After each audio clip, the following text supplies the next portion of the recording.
Hi, everybody. Welcome to Fantasy Huddle. I'm Randy Shaver along with Kevin Gorg. We are near the end of the NFL season and certainly near the end of the fantasy football season. So it's a big week for a lot of teams and a lot of players who are hoping to make their playoffs coming up, I suppose, in the next week or so. This is the last week of my regular season, Kevin, for season long. How about you? Is this the last week for you too? It's the first week of the playoffs. And, Okay. in a lot of leagues, they take out week 18. And then in guillotine, you're down to the final four. So Yeah. it basically, everybody that's left is getting paid, but now you figure out who's going to win that championship belt. So these are really important weeks. And I think the schedule's fantastic. I think there's some really intriguing matchups this week for playoffs or final game of the regular season to qualify. Well, this show is brought to you by Aquarius Home Services, also 10K Construction, Minnesota Masonic Charities, and Lexus of Maplewood and Wayzata. We will also be announcing our Vikings ticket winner a little bit later in the show after 4 weeks of code words. We now have a winner, and we'll get to that in just a minute. Let's talk about injuries, because the big story this week is Phillip Rivers going to be playing quarterback for the Indianapolis Colts after Daniel Jones, and I feel so bad for Daniel Jones. An Achilles injury, he's lost for the season. That's the big news. Thoughts on that? And then is there any other injury news that you find interesting before we get started? Well, I'm just fascinated by, like everybody else, 44-year-old quarterback, hasn't played since the pandemic. And, I own a bunch of shares of Tyler Warren, that brilliant tight end, who I think now there are some question marks. Jonathan Taylor has been one of the highest scoring players in fantasy. Now there are some question marks. Put it in perspective, the Colts would have been probably a 3 or 4 point dog this week at Seattle if Jones was healthy. They're a 13.5 point underdog. So for all of us that play fantasy, there are ripple effects here that I think you have to take very seriously. The other intriguing story that's kind of way under the radar is Mike Evans is actually on time and ready to try to return this week for Tampa Bay. Think about the ripple effects there with Egbuka, Godwin, who's kind of become a thing the last couple of weeks. So these are veteran players that are going to have huge, huge impacts on the players around them for both their teams. And also for Tampa's playoff position too. I mean, this is a huge end of the season for them if they can get Mike Evans back, and for the Colts too, because I mean, it'd be different if this was week 17 of the NFL season, right? If there was only one game left before they had to make the playoffs. There's actually 4 games left. And so for Phillip Rivers, this is a very important month for both him and for the Colts to try to survive. They're sitting at 8-5 right now, trying to survive to make the postseason. So you're right. There's a lot of great storylines as we head down the stretch of fantasy football this year. All right, we're gonna start with the Thursday night game. It's Atlanta at Tampa Bay, and Kevin's got that game for us. Yeah, I'll start with Atlanta. They're a 4.5 point underdog. The over-under is around 44.5. So they're expecting some points here on Thursday night. Kirk Cousins, if you're in the playoffs or on the verge of making the playoffs and you've got Cousins starting, I got to tip my hat. You must have one hell of a supporting cast. You're not going to start him. You're just not. I'm sorry. Right. I watched that game last week. It was so bad against Seattle. I mean, Kirk Cousins in his prime was a really good quarterback. It's no longer the case. I'm sorry. You can't start him. You got to find somebody else. Shadur Sanders is a better option. Let's go there. Bijan Robinson still, I think, a solid start, not a spectacular start. The last couple of years, Tampa Bay has been really hard in terms of fantasy production for running backs. They just don't allow a lot. And with Cousins not really being a threat, I worry about how much Bijan can be a factor in this football game. Kyle Pitts is becoming the one guy in the passing game you can trust with Drake London hurt. Pitts continues to get peppered. He's with really targets, their only guy at this point, right? which is so depressing. I mean, I know. This Atlanta team, it's a hot mess. So, yeah, for me, it's Bijan and Pitts, and that's it. On the other side, there's a lot of muddy waters to sift through, but Baker Mayfield, even though he's not healthy, is a start. They're going to have to throw the football, and now he might have one of his favorite weapons in the red zone back. Bucky Irving, I think of the running backs, he's the top guy. Unfortunately, White and Tucker continue to carve into his production, so I don't love that. Egbuka, Godwin, both have seen their production. Egbuka especially in the last month go the wrong way. The rookie's kind of hit the wall there, but he's still such a talented guy. Godwin, if Evans doesn't go, I think Godwin's a sneaky start. If Evans goes, then all bets are off. So I think you really, on the Tampa side, have to pay close attention tomorrow to who's active and how that lineup looks. But the safe ones for me are Baker and Bucky. I think Tampa gets right here, Randy. I think it's a huge game, as you mentioned, for the Buccaneers. I think they win this game by more than the 4.5. I think they're going to win by double digits. All right, let's move on to the Sunday games. Cleveland at Chicago. The number's 40.5. The Bears are 7-point favorites, at least right now. As Kevin mentioned, Shedeur Sanders, I just have to chuckle, and I agreed with you totally last week in that Cleveland game. That unbelievable. Judkins was the only guy that I would choose, and then Sanders goes out and scores 33 fantasy points. I could not believe what I was watching. That game absolutely blew up, and it was the one game on the fantasy board where you said, "Oh God." I mean, I'll be lucky to find a player. It just goes to show you got to let them play the games. But I mean, I don't think anyone saw it coming. I actually played Shedeur Sanders in daily last week, last Sunday in about probably a quarter of my lineups. And I hooked him up with Fannin, which actually turned out to be a fabulous. So I actually made some money last week thanks to deciding to play Shedeur. 354 yards passing, 3 touchdowns in that game. Even though they lost the game to Tennessee, Sanders was amazing. He's going to have an interesting battle, I think, against the Bears defense. Obviously, in Chicago, the Bears got so much riding on everything. It's such a monster game for Chicago. So I think the sledding will be a lot tougher for Sanders and company. You certainly can play Judkins, bottled up by Tennessee, which I'm shocked by. But Fannin was the guy, 11 targets, 8 catches. He's really turning out to be a fantastic tight end in Cleveland, way better than the other guy that they have there that Kevin loves. The Bears, like I said, will present some problems, but the number to me is just too low. I mean, 40.5 with so many other games in the main slate, at least for daily, there's really not a lot to love here. The Bears, there's pieces, but they're going up against the Cleveland defense, which is pretty solid, even though they gave up 184 yards rushing to Tennessee last week, including Pollard, who went nuts. I mean, this is what you got to love about NFL football, because you just really honestly never know. So if that's the case, if Cleveland can be gashed like that on the ground, then I think Swift and Monangai, you've got to consider those guys, even though they kind of, take away from each other.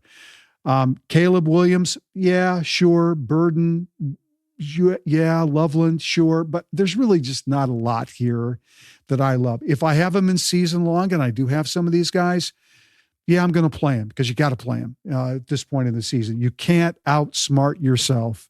This is the last week of my regular season and all the leagues I'm in, so I can't outsmart myself. Just play the best players. And so having said that, there's really not a lot to love in this Cleveland-Chicago game. But from terms of NFL football, what a monster game for Chicago after what they did after losing to Green Bay and needing this game this week.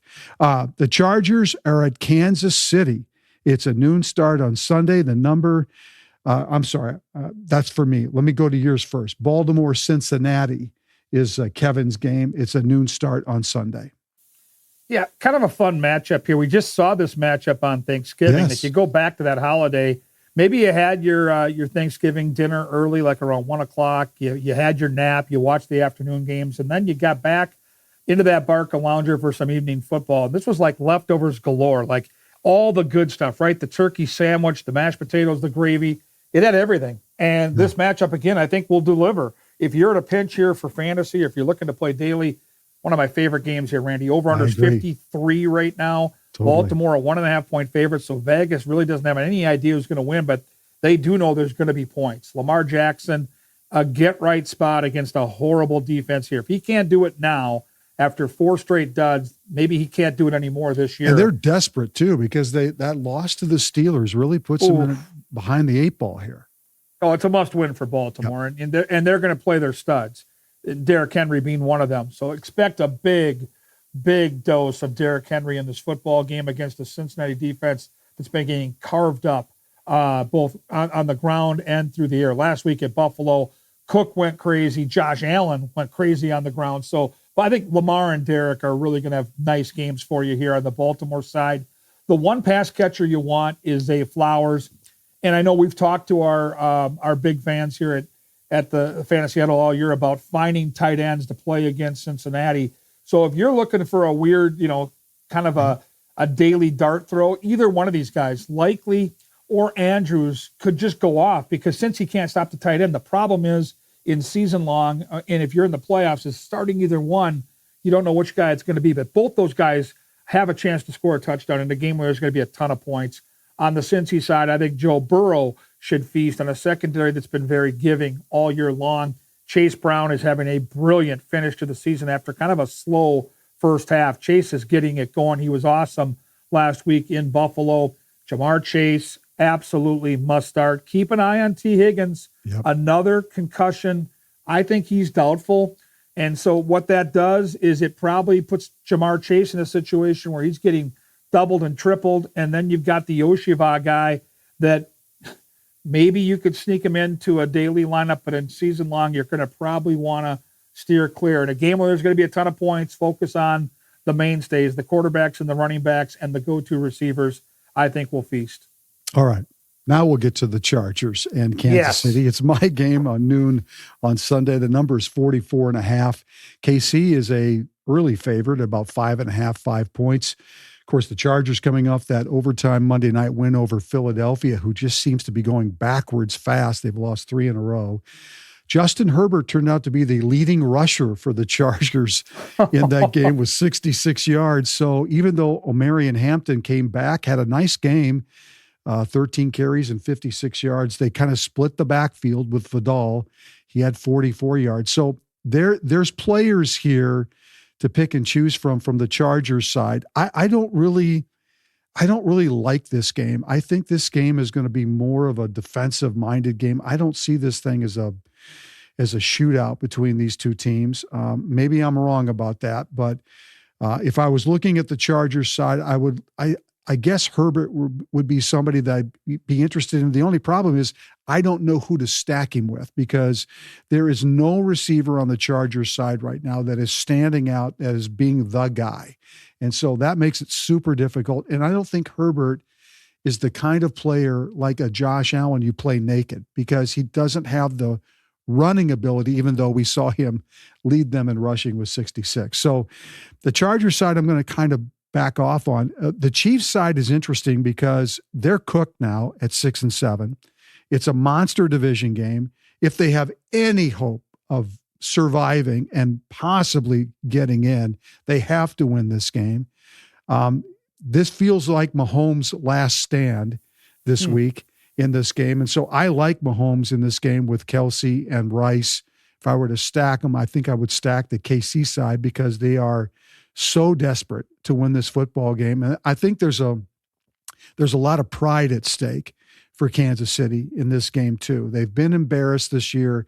It has not turned out to be the year that they thought it would be. So this feels like the last stand for Kansas City in a lot of ways. So I do like the KC side a little bit. I do like Mahomes this week. I think the Chargers are coming off a short week, playing on Monday night, winning a big game. I mean, Harbaugh went off and said the game was like his birth of his children and everything else. Just felt like it was like the most important game of the world for the Chargers. So, yeah, you can play Mahomes, you can play Kelsey, you can play Rice. Kareem Hunt is still that guy right now, even though Pacheco is playing. The game itself is muddled. There's just really nothing that super stands out. But if I'm playing this as a one-off game, then I kind of like the Kansas City side a little bit more than I do the Chargers side. All right, let's move on. Kevin's got a really good football game, great game. Buffalo, New England, a noon game on Sunday. Yeah, might be the game of the week, right? This is kind of the two quarterbacks, the reigning kind of like AFC monster that Josh Allen has been and always in the conversation for MVP. And here comes the new kid on the block in the MVP conversation, Drake May. Been brilliant all year. The over-under is 50.5. Buffalo is a small 1-point favorite. This has all the makings of a classic. Always keep an eye on the weather, which I'll update on Friday for you, which we always do with injuries and weather. And certainly this time of year in New England, that's got to be at least considering. But, Josh Allen is just, once again, showing why he is that MVP candidate every year. His performance against Cincinnati last week was sublime. He can do it all, and he doesn't have really a ton of help, and he just finds way to put up these huge games. So there's no question we're going to start him. We're going to try to find him in daily as much as we can.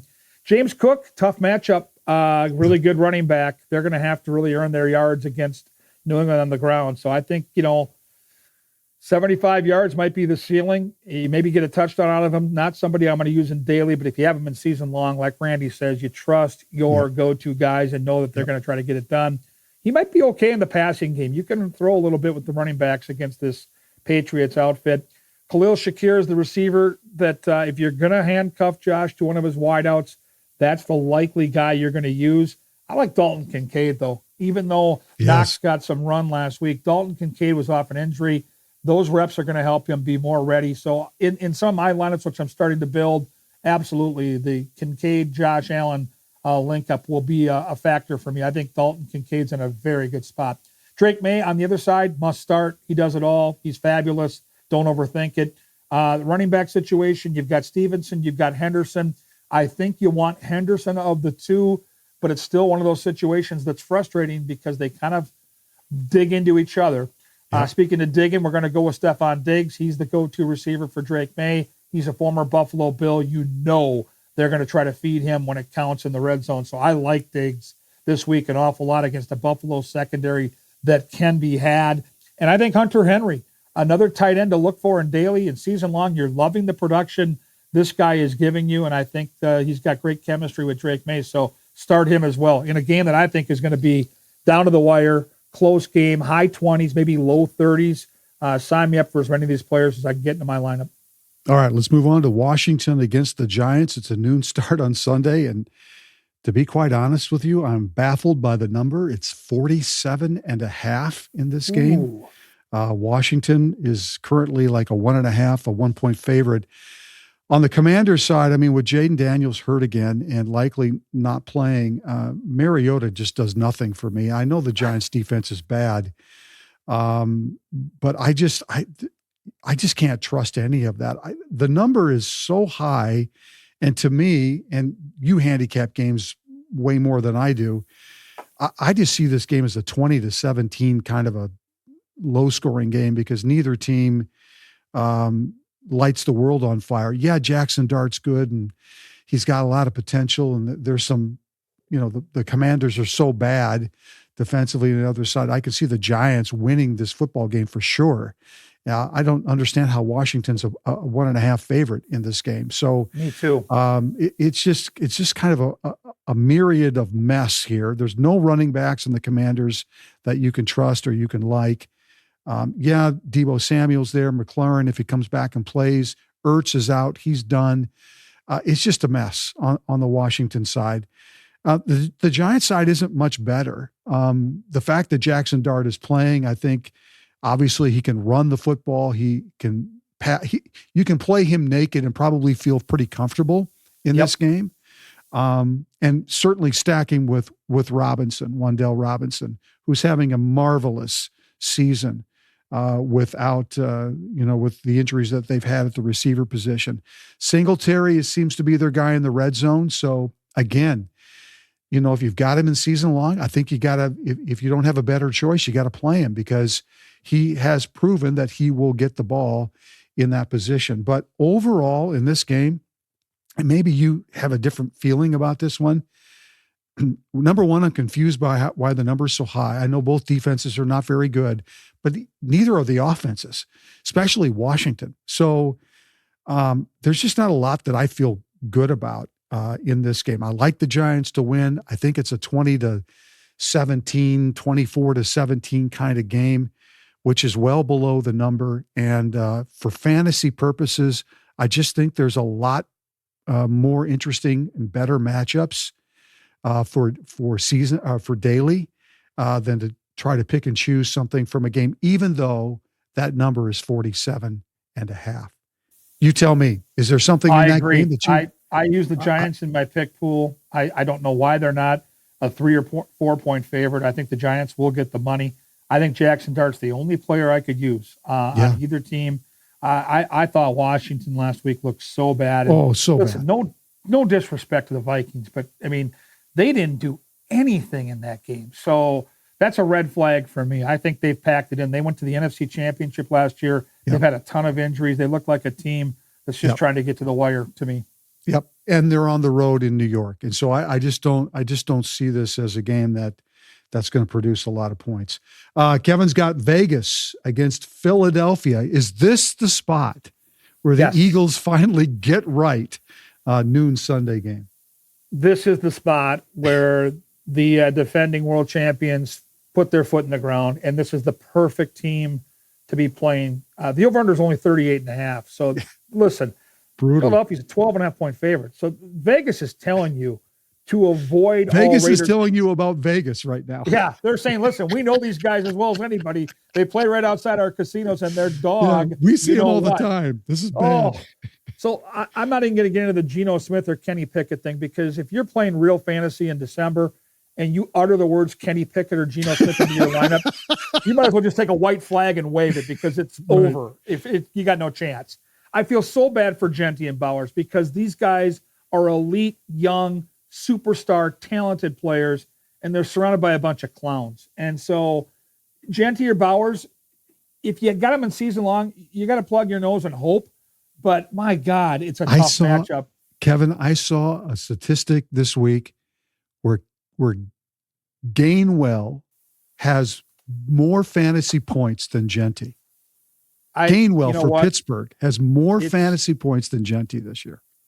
It's really sad. I mean, it's really because crazy. You know the kid's good. Like, right. You watch and they the put kid, a a 6th round draft choice or whatever they spend on him. It's just like, oh my gosh. So again, in daily, I'm avoiding all Raiders. I'm not touching the Raiders in this matchup. In season long, I've got Brock Bowers in one of my leagues. He'll start. Yeah. I've got Genty in another. I don't know if he'll start. But bottom line is, nobody else matters. On the Philly side, the game script probably isn't going to give you a ton of production for these guys, but they're going to be safe. Jalen Hurts is going to get you a couple of touchdowns. I think Saquon Barkley is going to score. A.J. Brown and Devonta Smith are both nice candidates for a touchdown. Goddard as well, but no one's going to blow up in this game because it's got like 27-3 written all over it. So, yeah, you're going to start your Eagles, but in daily fantasy, these are the decisions you have to make. And I like to look for games like Buffalo and New England, Baltimore and Cincy, and some other games, because to me, Philadelphia's going to be ahead, so they're not going to be in any hurry. They already have a slow, methodical approach to how they run their offense. So, yeah, they're going to win the game 27-3, but I don't see any player completely blowing up in this matchup, outside of maybe Hurts, who I think it's a get-right spot for him. So I love Philly. I think they're going to kill them and avoid all Raiders is what I'm saying right now. The Dallas Cowboys are going to watch this game with so much interest, because if Vegas could pull off the incredible upset, goodness. The Cowboys have the Vikings on Sunday night, and that's going to make it even a bigger game. All right, the Jets at Jacksonville. It's a noon start. The number's 43.5. The Jacksonville Jags are 9.5 point favorites. We start on the Jets side. Brady Cook made his NFL debut as a quarterback for the Jets because Tyrod Taylor got hurt. It was awful. The Jets are so bad, and there's just not a lot of hope here. There's nobody on the Jets side that I would even contemplate starting. I know Breece Hall is there. I know they've got some other. There's nobody there. Jacksonville is on a mission right now. They can feel it. They can see it. They're playing so much better right now. So from the Jets side, especially if Brady Cook starts, I'm not touching anything. And I'm actually surprised that the number's 43.5, because it feels like a Jacksonville 28-0 kind of a win in this game on Sunday. On the Jags side, Brian Thomas alert. He had 3 catches for 87 yards. Maybe he's alive. If that's the case, that makes the Jags even even a better offense and more dangerous if they can somehow find a way to work him in, because Jacoby Myers has been really good. 10 targets. He had 4 catches and a touchdown. There seems to be chemistry between him and Trevor Lawrence. So that's a good sign for the Jags. ETN's been a beast. He had 2 touchdowns last week, 20 carries, 74 yards. It's not a split backfield with Tootin anymore, or at least doesn't feel that way. I love ETN this week in this game against the Jets a lot. The Jets gave up 239 yards rushing against Miami last week, and a lot of it was to Jalen, what's his name? I mean, Jalen Wright. Jalen Wright. I mean, come on. So this feels like a Jags blowout to me. The Jets know that they're cooked, and actually the best thing for the Jets right now is to probably lose out and try to get a high draft pick and restart, even though they've had some moments this year where it looked like Aaron Glenn was getting things turned around. It's just a mess right now. So I love the Jags side. Trevor Lawrence, I don't love. I don't love him as a quarterback at all, but I can see playing him with Jacoby Myers, playing him with, I'm afraid to say it, Brian Thomas, possibly. Brenton Strange was kind of quiet last week, but he's sitting there too. But I love ETN. I love this matchup for Jacksonville on the ground. And I think it's going to be one of those games where they're going to be ahead and they're just going to run the clock and they're going to run their offense and not have to throw the ball as much as maybe they would if it was going to be a more high-scoring game against an opponent that has something to play for. The Jets really don't have anything to play for. So if you're playing the Jags this week, lock in ETN, because I think he's going to be the player that you're going to want in this game. Last noon game on Sunday is Arizona at Houston. What a big game for Houston that's making a move. Yeah, Houston, 9.5-point favorite. Over-under is 42.5, and I got to tip my hat once again to Michael Wilson, the gift that just keeps on giving to all of us in daily fantasy. I had a lineup with Stafford and Puka, and I ran Wilson back on the other side. Good for you. Cash for a few hundred. And in watching the game, Michael Wilson is just unbelievably gifted in the red zone. He made a couple of catches, including the last touchdown in garbage time, that got me over the hump. I love this kid. Makes you wonder, why in the world didn't they play the guy more? He just is bizarre. It's typical Arizona Cardinal football. They can't get out of their own way. Honestly, you're right, Randy. This guy's been stashed away most of the season, and I get it. Marvin Harrison's a good player, but you want to have a guy that can actually play off him, an Addison to a Jefferson, which this year's a bad example, but you know what I'm trying to talk about. Yeah, we'll get to that game. Brissett, even though NFL quarterbacks around him are better in fantasy, not many are. When the guy throws the ball between 45 and 55 times a week, there's going to be production. Even though Houston's defense is elite, I still think Brissett's a good start because they're going to be in chase mode and he's got weapons. And so I'm going to use him. I'm going to say no to Bam Knight. I think it's a really tough team to run against. I don't like the running game for Arizona. I think they're going to be in chase mode, as I mentioned. Michael Wilson, yes. If Marvin Harrison comes back and they're leaning that way, yes. Trey McBride, the best tight end in football, yes. Chase mode, I don't care. Again, in fantasy, you got to take yourself out of the realm of who you think's going to win. You got to look at the game script. And Arizona, like last week, is going to be chasing from behind, which is going to give you opportunity in fantasy, and opportunity is the name of the game. On the Houston side, keep an eye on that script, because now, even though C.J. Stroud is a wonderful quarterback, if they're up 14-0 late in the first quarter, now they're going to start to run. The guy that I love in this matchup, and I'm going to hammer this guy in daily this week, is Woody Marks. He's minus 160 right now in the betting markets to score a touchdown. He's getting a ton of usage, and they're going to be playing from in front. And to further amplify what he might be able to do, Nick Chubb is now banged up and is a question mark for this game. Woody Marks in a great smash spot. Nico Collins, stud receiver. Don't overthink it. He will get his, including a touchdown this week. Now, the dart throws come down to guys like Higgins and Dalton Schultz, who with the game script aren't going to be used quite as much. So I'm focusing on Woody Marks, And if I want any part of that passing game, it's Nico Collins. Houston wins by double digits. I'll call for a 31-17 final. I think there'll be some points in this game, Randy. Today, I want to talk a little bit about the Minnesota Masonic Charities. When you think about the Masons, I get it. You think about the funny hats, those pancake breakfasts, which are phenomenal. My dear friend John Schweitz and I have chatted about this, and it's so much more than that. They've got the Masonic home over in Bloomington. They've got the hospital for the children over at the U of M. They are the largest fraternal organization in terms of charitable needs in our country, and they deserve a ton of recognition. So thank you, Minnesota Masonic Charities, for all you do and for supporting us over here at Talk North, and a special thanks to my good friend, John Schweitz.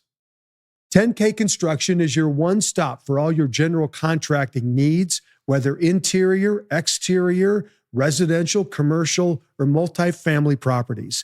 They build relationships with their clients, and that's how they've grown their business through referrals. Plus, they are teaming up with LP SmartSide to become Minnesota's premier siding installer. And they're also partnering with IKO Shingles as well. They've got the best of the best to do the job right. 10K Construction covers both Minnesota and Wisconsin. Now, the rumor is they charge a little extra because it's Packer land. I'm not sure about that, but what I am sure about, 10K Construction is the company you want handling all of your general contracting needs. Go to 10kconstruction.com for details. Yes, it is Lexus December to Remember time. It's here. It is the very best time of year to purchase a new Lexus, and it's not even close. And keep in mind, it doesn't matter which side of the town you're on, because they have locations in Wayzata and Maplewood. Too many incentives to even list right now. So there's a reason why they call it a December to Remember. It's a great time to go see Charlie Swanson or his great staff. December to Remember ends, you guessed it, at the end of December. So see the inventory at Lexus of Wayzata or lexusofmaplewood.com. All right, let's move to the 3:00 games. Green Bay at Denver. What a monster matchup this week. The number is 42.5. The Packers are the early favorite. How is that even possible in Denver? It doesn't make sense. It doesn't make sense. But I'll say this. Green Bay gets a ton of action in all betting markets. They're like the Cowboys. Their lines are a little bit amplified in their direction every week. You got to keep that in mind. I think it should be a pick'em game. I do. They're think both it's a good pick'em teams. game. Yeah, I agree. On the Packers side, Jordan Love versus the Denver defense. It's a really tough matchup for any quarterback, including Love. His wide receivers, however, are healthy. He's got choices now. It's not just one or two guys because the other two or three are on the shelf. They're all back. They're all playing. Some are a little bit banged up, but they're all playing. And Watson has been fantastic for them the last few weeks. So if you stack this game, if you look at this game and you think Love is going to, have a decent game, then Watson would be the guy that you would stack him with. Jacobs running the football, it's going to be tough sledding. It really is against this Denver defense. So I don't really like a lot on the Green Bay side. If you have them in season long, you got to play them because they're just your best players. But if I'm looking at this game for daily, I don't know, because the defenses on both sides are so good that it makes it hard to trust certain players because of that fact. But on the Green Bay side, there are choices with Jacobs and Jordan Love and certainly Watson. On the Denver side, RJ Harvey, man, 23 touches last week, including 6 catches and a touchdown. We were both on that last week, and it turned out to be a good choice. Tough sledding for the running backs for Denver against Green Bay for sure. That includes Bo Nix against this Denver defense and running the football. I don't really like Bo Nix very much in this game, but I do prefer him more at home than I would at Lambeau. But I think it's going to be a very tight, close-knit football game between these two teams. I don't see a blowout or a run and shoot kind of a game here. I think it's going to be a more slugfest kind of a football game. Last week, Sutton had 10 targets. He had 6 catches. That's a good sign for Denver fans because they want Cortland Sutton to be that guy. But again, to me, this feels like a low-scoring football game. And you know Denver way better than I do, but it just feels like a 20-14, 17-14 kind of a football game in December with so much on the line. There's not a lot to love for daily fantasy in this game for me. Season long for sure if I've got those players. But you weigh in. You tell me, because you know Denver better than I do. I just don't see anybody standing out in this game. It's not a game I'm going to focus on as well, Randy, because if you watch Sean Payton in these big games, and I go back maybe 3-4 weeks ago, similar game, Kansas City came to town. It was a pick'em type of game, and Denver really tried the ball control game to take the ball away from Patrick Mahomes. I look at Jordan Love as a very similar quarterback, and I don't think Sean Payton and the Broncos want to go out there and trade punches with a guy like Jordan Love. They don't want to try to win this game 31-28. I don't think that's Denver's game either. It's not. They win with defense and ball control. So they're going to use Cortland Sutton for sure. They're going to use R.J. Harvey, but they're going to try to do it 5, 6, 7 yards at a time. This is going to be a ball control game for the Broncos, and if they can stay in front, I'm with you. It has 20-17, 17-14 written all over it. And then you have to factor in Denver weather. Yeah, I'm with you. This is an underplay for me, and I'm going to try not to use a bunch of these players in my daily fantasy. If you play defenses, it's a good game to pick a defense because I think both defenses will have success in this football game. All right. But here's like the opposite. Detroit at the Rams, 3:25 on Sunday. What a great football matchup for a desperate Detroit team. And for the Rams team that's in this wild west in the NFC, that every game now is so critical. Yeah, isn't it funny how things change as the seasons change? The Rams have gone from being a playoff contender to right now one of the Super Bowl favorites in all the betting markets, and they've played like it. I mean, they look fantastic. And here's another big test, 5.5 and 55.5. Woo! Let's go. This is a bonanza of fun. So Jared Goff, yes, please. Game script likely going to force him to throw the ball. Love Goff in this spot. Jahmyr Gibbs is a no-brainer. He's a cheat code in fantasy. Fire him up. Montgomery's a dart throw. I don't love the game script, but Montgomery's a guy that they will push into the red zone if they need to score points in small spaces. Amon-Ra St. Brown came back and looked great. That's the good news. And it's a mini bye week, so you got a little extra rest. Yeah, so get that extra rest. Fire him up along with Williams. I think both those guys can be factors. The real dart throw would be a guy like Tesla, but really focus on the main guys for Detroit. They're going to have to score points to keep up with a really good LA Rams team. Matt Stafford, this guy is, in my opinion, the MVP this year. Without him, this team isn't where they are. And again, another week with 3 or more touchdown passes. It feels like Randy every week he does this. And if you have him in fantasy, you have that edge every week at the most important position. Here's an interesting take, and you got to keep an eye on Blake Corum now because Kyren Williams is the household name that gives you that safety and that comfort. But I'm telling you, Blake Corum is slowly but surely wrestling away the touches, and most importantly, in the red zone look. Yeah. So if you have Blake Corum available in some of your fantasy leagues where maybe you play with family and friends that don't really follow this week by week, this could be a guy that could change the course of your playoff future. So I like Blake Corum in this spot. Detroit's defense is susceptible to the run in the red zone. Kyren is a guy that I'm using in my season long, and I've had him all year, and he's been fine, but Blake Corum is coming.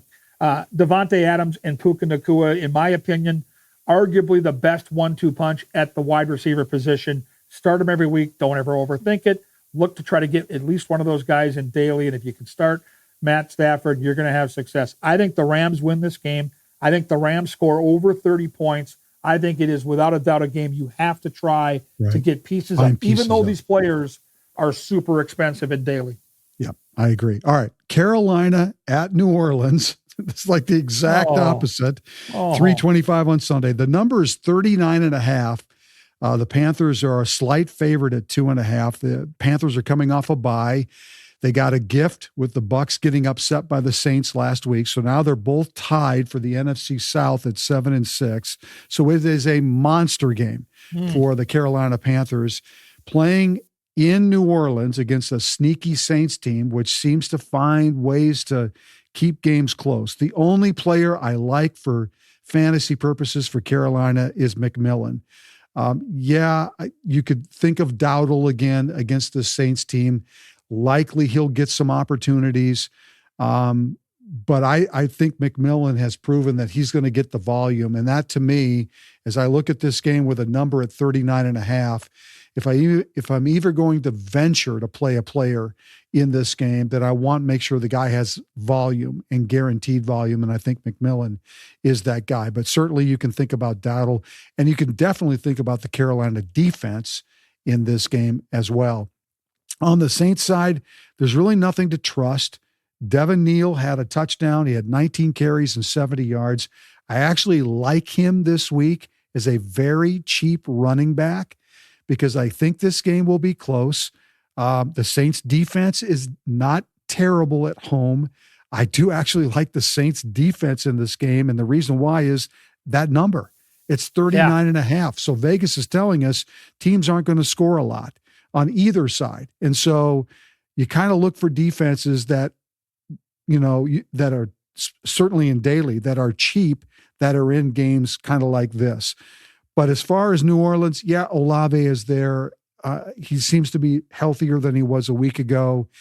There's just not a lot to trust. I'm going to believe Vegas that the number's 39, which, sometimes we've had games like this, Kevin, like early in the year when the Steelers were playing somebody and it was like a 38 number and it was a blowout. It was like a shootout. It was like they scored 60 points between the two of them. I don't see that in this game because they just don't have the offensive players on either side. So for me, McMillan on the Carolina side, I like him. You can certainly look at the Panthers quarterback and stack them, but I just think McMillan is probably the one guy. Dowdle as well.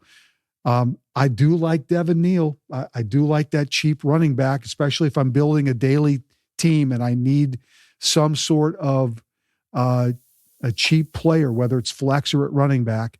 But this game doesn't offer a lot, certainly not when you've just talked about the Lions and the Rams and a number at 55. So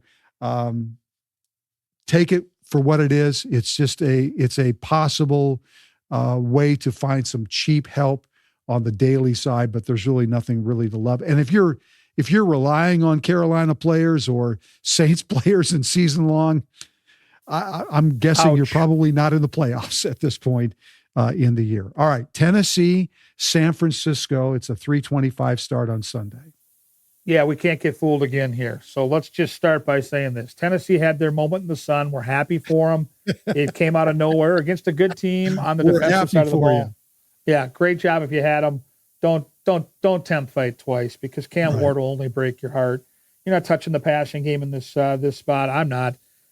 Pollard is a guy. He had a great game last week. I don't know how in the hell he did go for 25 and 161 with a couple of touchdowns against that Cleveland defense. One of them was like a 65-yard touchdown run against them. Crazy. That defense had been giving up 10 points a game at home all year long against good teams like Green Bay. So I don't know how it happened.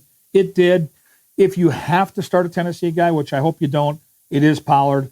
On the San Fran side, they're rested and they're ready and they need to win. And they're favored by 12.5 points here. So trust the 49ers. Brock Purdy, love the spot for him.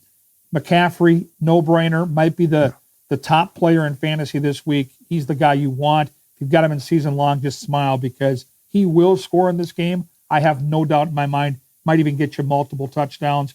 Kittle, stud, start him. No, don't overthink it. Juwan Jennings is the receiver I think you want. Ricky Pearsall is the dart throw. San Francisco 34, Tennessee 7. You only want 49ers in this spot, and I'm not backing down. There's not a lot else to say.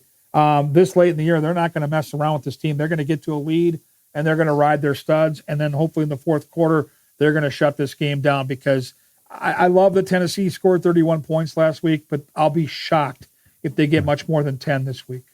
All right, let's go to the last game of the 3:00 slate and also of the daily slate for FanDuel. It's Indianapolis at Seattle. We've already touched on the fact that this number has changed dramatically, that the Colts are now a big underdog in this game, 12, 13 points or whatever Kevin said earlier. Certainly on the Colts side, because of the injury to Daniel Jones, Phillip Rivers at 44 years old is expected to get the start in this game in Seattle. It reminds me a little bit of when the Vikings brought on Archie Manning way back in the day, and they sent him to Chicago. And I don't know if you remember this, but he got sacked like 11 times in that football game. I'm not saying that Rivers is going to get sacked 11 times, but the guy is not going to be able to run away from that defense.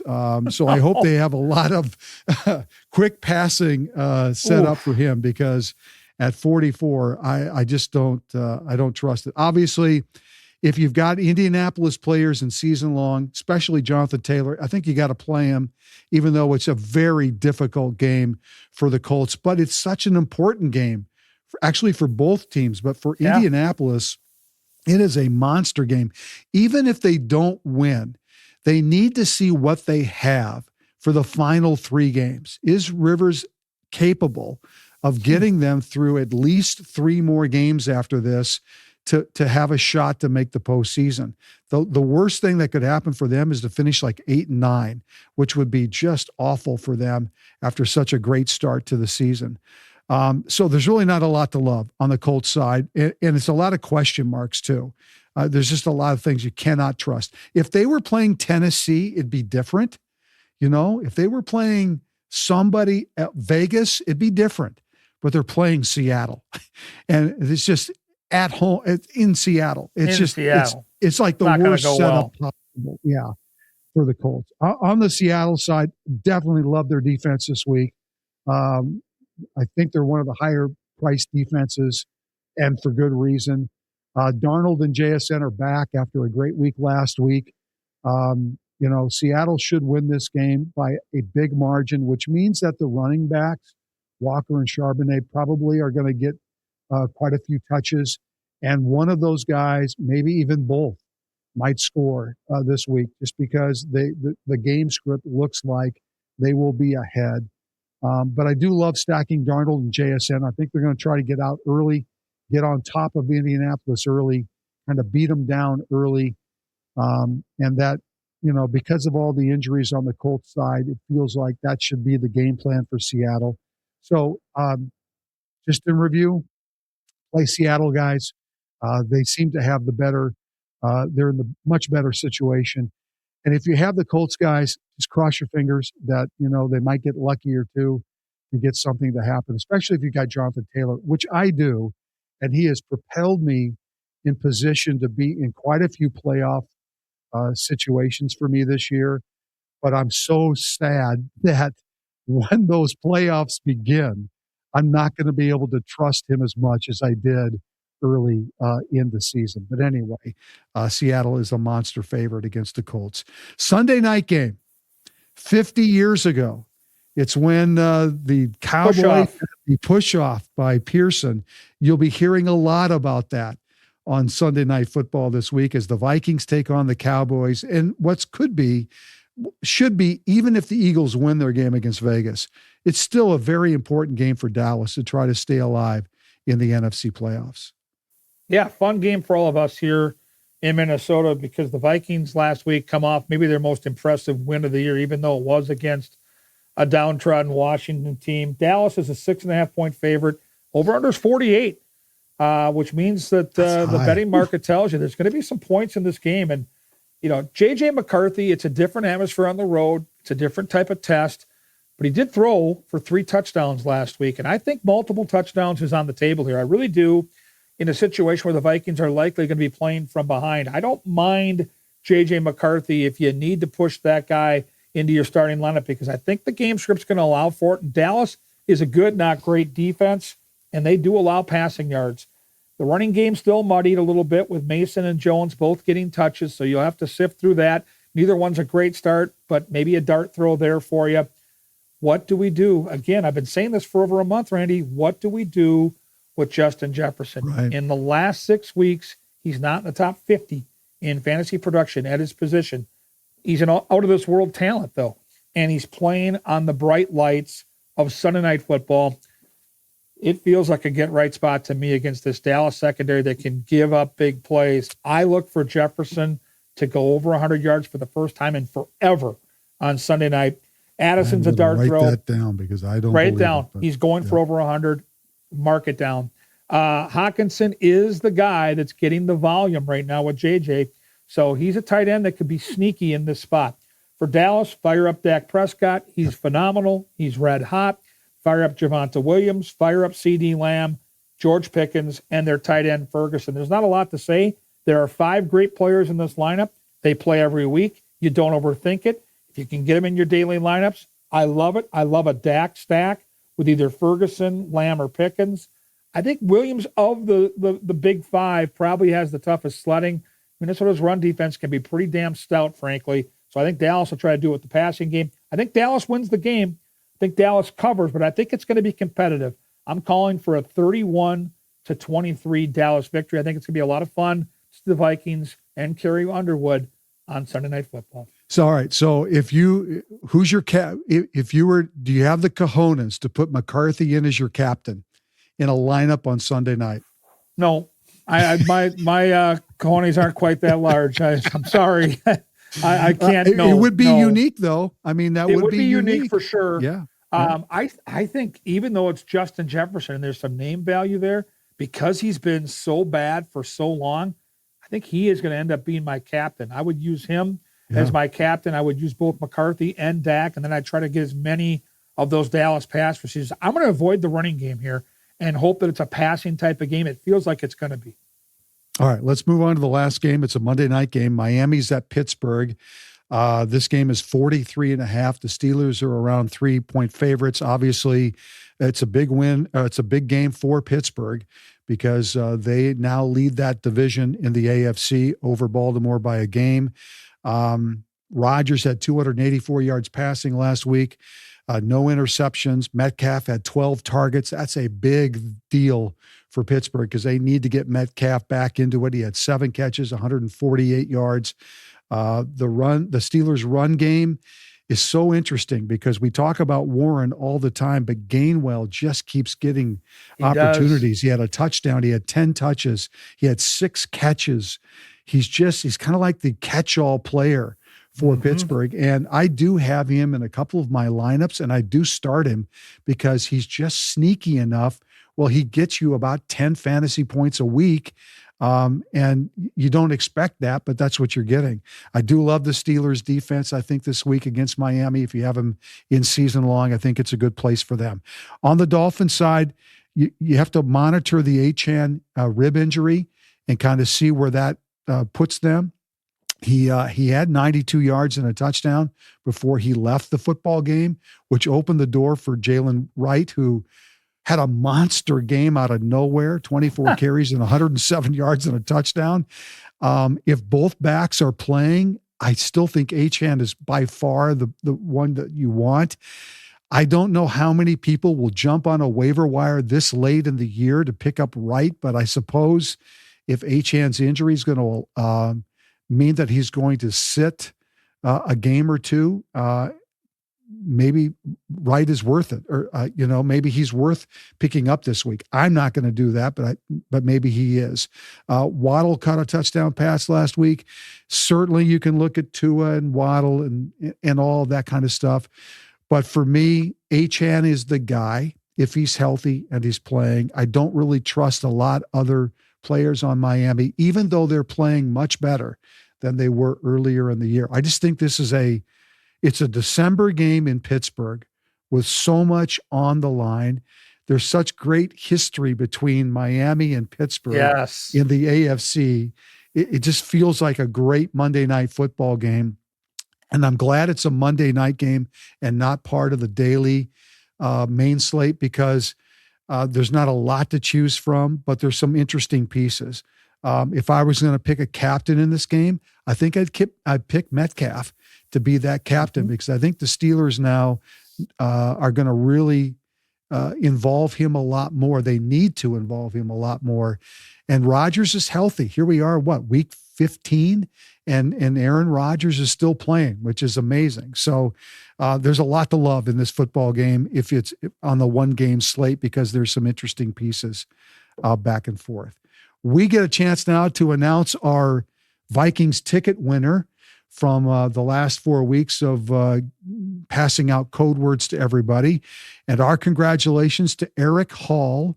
He is our winner of Vikings game tickets against the Lions on Christmas Day. So, Eric, thanks so much for watching and listening to our podcast, and congratulations. And obviously, we will be in touch with you to get you those tickets, the pair of tickets for the Vikings and Lions on Christmas Day at US Bank Stadium. Yeah, you bet. All right, let's move on to our PPR lineups for this week. And I'll start. Joe Burrow is my quarterback this week. I love that rematch against the Baltimore Ravens on that happened on Thanksgiving Day that Kevin talked about. He had 4 touchdown passes in that game. He's a monster choice. My running backs are ETN and McCaffrey. I love both these guys this week. I think they're in great spots. JSN is one of my receivers. I do like Nico Collins in the other matchup against Arizona this week. My tight end is Fannin out of Cleveland against the Bears. Shadur Sanders likes this guy. He throws to him a lot. He's getting volume. And I think that Cleveland, if they're going to have a chance, they're going to be in chase mode, as Kevin puts it. I think that they're going to need to throw the football. So I like the fact that he might get some volume. And my flex guy is Jamar Chase, because if Higgins is hurt, and it looks like he is, even though I'll talk about him a little bit later in my daily lineup, I think that you've got to have pieces of that Cincinnati-Baltimore game. And I really like the Cincinnati side of that game a little bit more than I do Baltimore. So my PPR is Burrow, ETN, McCaffrey, JSN, Collins, Fannin at tight end, and Jamar Chase as my flex. Yeah, we'll have some similarities. My best PPR lineup starts with Josh Allen. Unbelievable performance last week. You can punch him every week. He's likely going to be one of the highest scoring players in any position. Miami's put themselves in a position where if they win out, they're likely going to get in. And this team has a tough schedule, but they have one superstar player right now, and his name is Devon Achane. And so they're going to march him out there. I know he's listed as questionable. When push comes to shove, I think he plays. I think he's going to get a ton of usage. I think last week, with the way the game was going, they were able to play the backup, and he did great. But this is the guy they want if they're going to make a push to the playoffs. He's in my best PPR lineup. Along with you, Christian McCaffrey. Not a lot to say. He's rested. Late in the year, he's healthy. Catches the ball, runs the ball, scores touchdowns every week. My receivers are Puka Nacua and George Pickens. Both these guys are high-volume guys. Both these guys are dependable guys. And both these guys have quarterbacks in Dak Prescott and obviously Matthew Stafford that are just elite. My tight end is the best tight end in football. That's Trey McBride. And my flex player is Bijan Robinson. So I've got some star power there. I try to use players that maybe aren't in the main slate, because we're going to get to some strong opinions now with our FanDuel lineups. And I'm going to tell you, of all the weeks we've done this, I love my lineup this week. I don't usually do this, Randy, but I'm like copying it and playing like 7 different contests with it. I am so excited about my lineup. Okay. Which means I'm going to lose. Let's move on to our FanDuel lineups using FanDuel pricing for this week. And I'll start. Quarterback position, I'm going with Burrow, as I talked about before. He's at $8,400. One of my running backs is ETN from Jacksonville at $7,500, which means I need a cheap running back, because I'm going with, and I put a asterisk by this. I have T. Higgins in there right now as my receiver at $7,700. He's in concussion protocol. His chances of playing probably aren't good, but if he does play, I love stacking him with Burrow. Chase is just too expensive for the lineup that I want to put together. I'm trying to find a little bit more balance in my lineup. So I have Higgins there. I'll get back to my other running back in a second. My other receivers are Adams for the Rams, because I want a piece of that football game at $8,000. And Jamison Williams from Detroit. His price has dropped back down to 6,300 in a game that, of course, the Lions are playing the Rams, so I want a piece of that. My tight end is Strange for Jacksonville. Probably not the best choice, but I think Jacksonville is going to throw the football early in that game to get up. He's only 5,500. So that's kind of one of my cheap routes. Zay Flowers is my flex. He's at 7,300. Again, I want a piece of that Baltimore-Cincinnati game, and I want a bring back piece because I have Burrow and Higgins there, at least for right now. My cheap running back is Neal out of New Orleans. Yeah. He's at $6,100.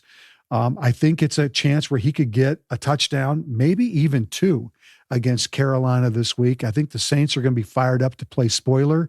And so I'm looking for him. And I do love the New Orleans defense. And they're the cheapest one on the slate at 3,200. And again, when you've got a game that's there, the total numbers at 39, both defenses are figured to be in good positions this week. So here's my FanDuel lineup for this week. Joe Burrow at quarterback, ETN at running back, Devin Neal running back, Higgins for now at receiver until I have to change him out, Devontae Adams, Jamison Williams. Strange is my tight end from Jacksonville, getting a piece of that game. Zay Flowers is my flex, hoping that Lamar will find him a few times in that game against the Bengals, and New Orleans is my defense. Kevin? Love it. All right. I wanted a part of that Detroit game in a big way, so I am going to start with Matthew Stafford at 8,300, my quarterback, who I adore, and link him up with his go-to guy in the red zone, Devontae Adams, who is $8,000. That's how my lineup started. To get there, I had to find somebody really cheap that might have a week where they step up a notch. Jade Reed was out for over 2 months, came back for Green Bay last week. Didn't see a ton of usage, but enough to get a handful of targets. Now we're second time back off the injury in a game where they're going to have to score some points. I don't love him, but Jade Reed at 5,900 is a super cheap option at receiver. It allows me to have some big names here as we'll get to the rest of my lineup. My other receiver is Cortland Sutton, who's a target machine for Denver, 6,100. And now we get to the good stuff. Woody Marks is the guy that's going to make or break my week in daily fantasy. He's 6,500. He's getting a ton of usage. He will score for the Houston Texans. I, like Randy, adore Travis Etienne this week against the Jets. He's only 7,500. So I've got Woody Marks and Etienne in my backfield. Yep. My tight end is Hunter Henry in a game that's supposed to be in the 50s as far as total points. Hunter Henry's a go-to guy in the red zone for New England. My flex is Christian McCaffrey. To me, the most valuable player in daily this week. McCaffrey's 9,000 against a Tennessee defense that I think is ripe to get picked by San Francisco. My defense is the New York Giants against a backup quarterback in what could be some weather in New York at 3,300. So Stafford, 8,300. Woody Mark, 6,500. ETN, 7,500. Devontae Adams, 8,000. Jade Reed, 5,900. Sutton, 6,100. Henry, 5,400. McCaffrey, the big dog, at 9,000. Giants defense at 3,300. I'm getting my garage door fixed this morning, and I am planning on that lineup paying for the entire thing. So thank God for fantasy football. Oh, that's awesome. All right. Well, thanks to everybody for watching this edition of Fantasy Huddle. Our thanks to Aquarius Home Services, 10K Construction, Minnesota Masonic Charities, and Lexus of Maplewood and Wayzata. And congratulations again to Eric Hall. You're going to the Vikings game against Detroit on Christmas Day. Kev, good to see you. We'll talk again next week.